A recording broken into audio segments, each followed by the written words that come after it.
I want to be real with you. I not doing well. Wasn't going to do a video this week, but then considering the circumstances, I thought, well, if anyone's going to understand, it's going to be you. I've been in a deep depression for about 10 days now. I think I'm on the upswing, but it's still really thick. It is heavy. And like I always say, when I have an episode or whatever you want to call it, I always say it feels like walking through cement with no way out. My body is so tired. Mind is tired.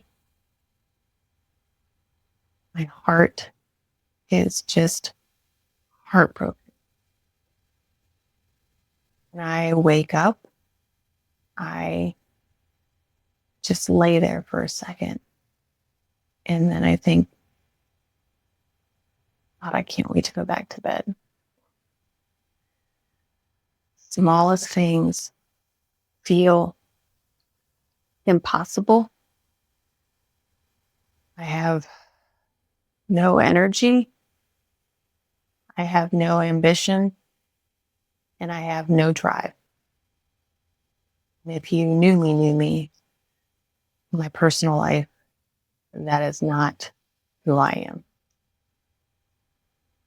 I just feel the world is moving so fast. And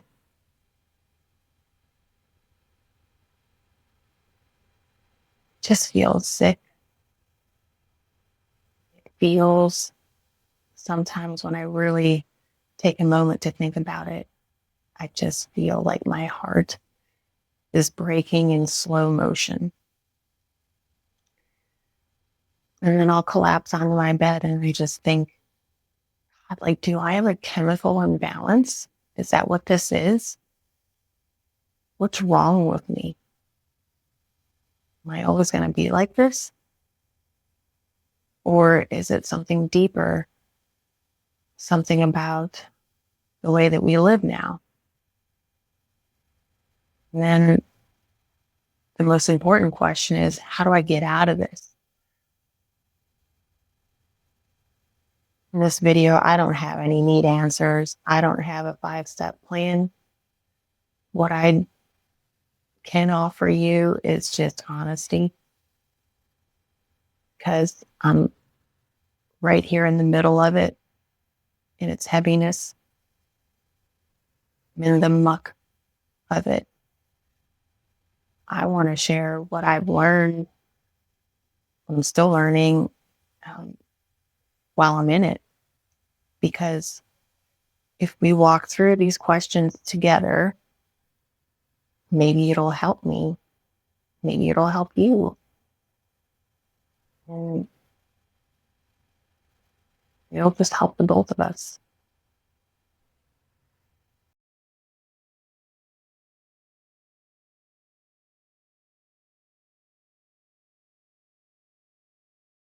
Let's start with that first question.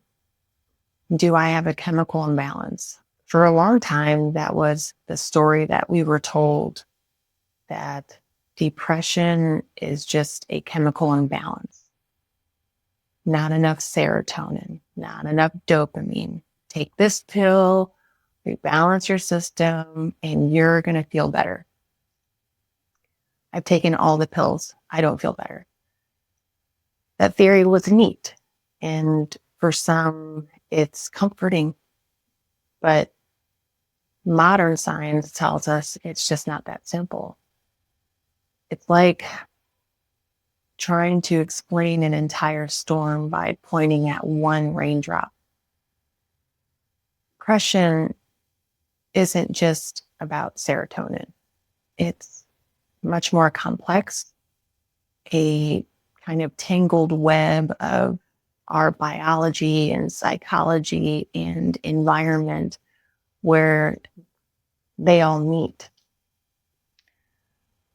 Our biology, our genetics, our hormones, our brain chemistry, even inflammation in our bodies, life experiences, traumas that we've endured, the losses that we've carried, the stress and the neglect we've survived,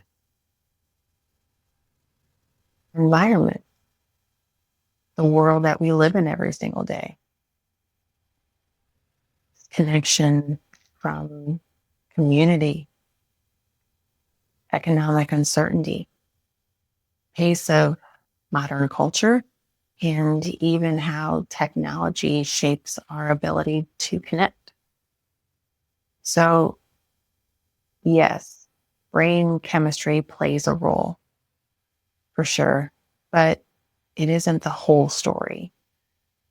For many of us, depression is less about a single chemical misfiring and more about the body and the brain saying something is out of balance in my life as a whole.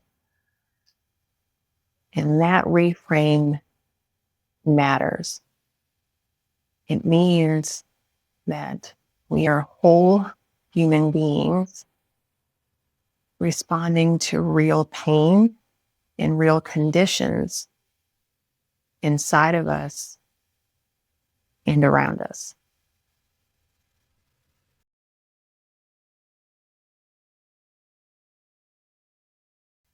Why does it feel like more and more people are depressed? I think part of the answer is that it was always there, but it just wasn't named, right?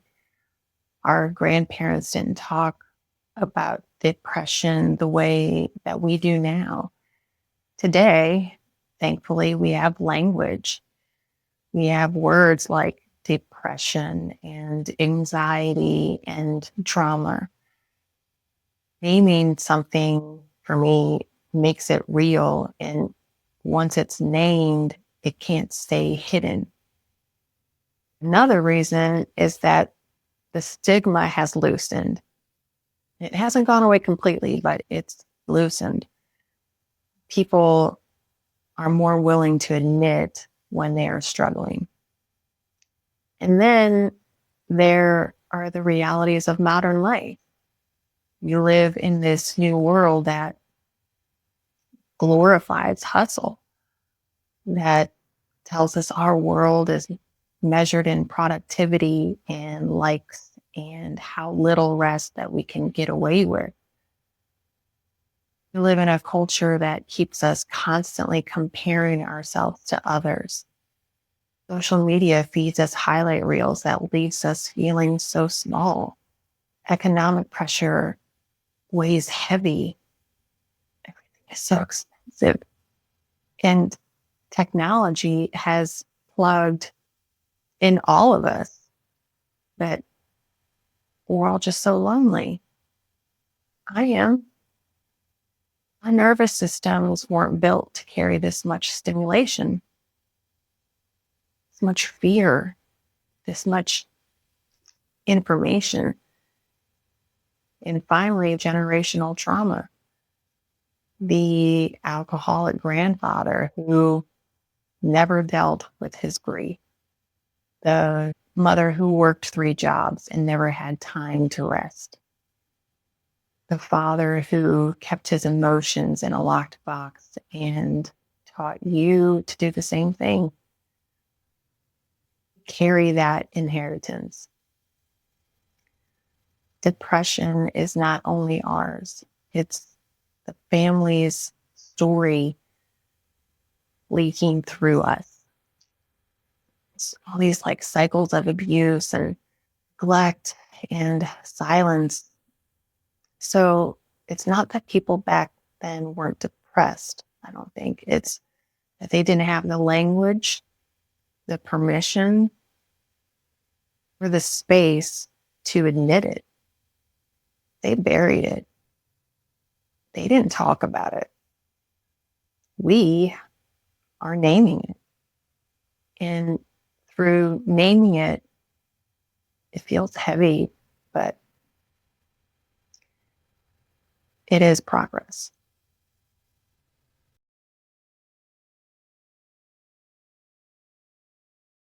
How do we survive when the cement feels like it's hardening around us?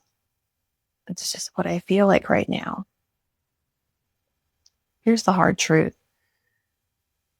There isn't a single ladder out of it, but there are rungs we can reach for.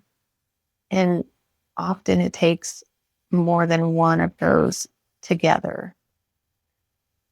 For some, medication can be a stabilizer, something that steadies the nervous system enough for you to breathe again. For others, therapy is a lifeline, especially trauma-informed therapy like EMDR, IFS, somatic practices that go beyond talking and help the body release what it's been carrying, right? And then there's the body itself. We need movement, not a gym membership or a training plan, just a slow walk around the block or stretching across our living room like a tired animal. Connection is another rung. Depression isolates us. It isolates me. I hide in the dark. But one safe person, one honest text, one space where you don't have to pretend, that can make all the difference. I hop on a Zoom call with an ACA meeting. I don't have to leave my house. I don't have to leave my bed. I don't have to shower. I don't have to pretend. I show up with messy hair and my ragged face, and I just listen to people telling the truth. So refreshing. Those have always been my people, like you are my people, because in their honesty, I hear my own. And then there are the micro moments. Instead of waiting for a big transformation, we can collect small ones, right? 5 minutes of sunlight, one line of journaling that feels honest and true, one plate washed in your sink, one glass of water. Together collectively, they stack up into proof that forward is possible. And maybe the most radical wrong is compassion, self-compassion. And I know that we all struggle with that. Depression is not laziness. I am not lazy. It is not weakness. I am not weak.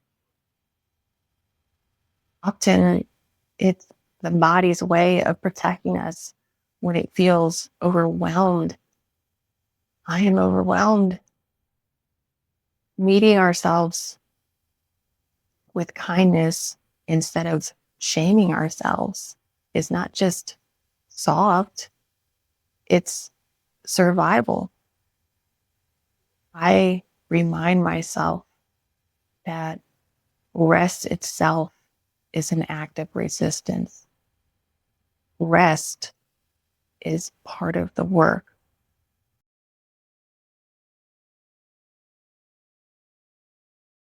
If you're here with me in this season, if you're in the cement too, please know this. We are not broken. We are not weak. We are not failures for struggling. Depression is not a flaw in our character. It is not proof that we can't handle life. It is our mind, it's our bodies, it's our spirit saying, this is too much. I need a different way. It is a survival response, not a personal defect. Survival counts.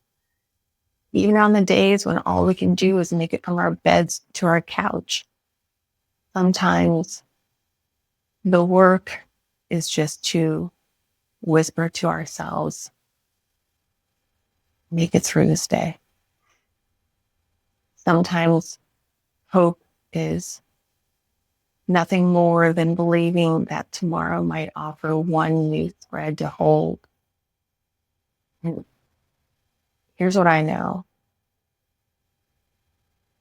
Cement that you feel will not stay wet forever. Heaviness doesn't last forever. There are cracks. And through those cracks, light finds a way back in.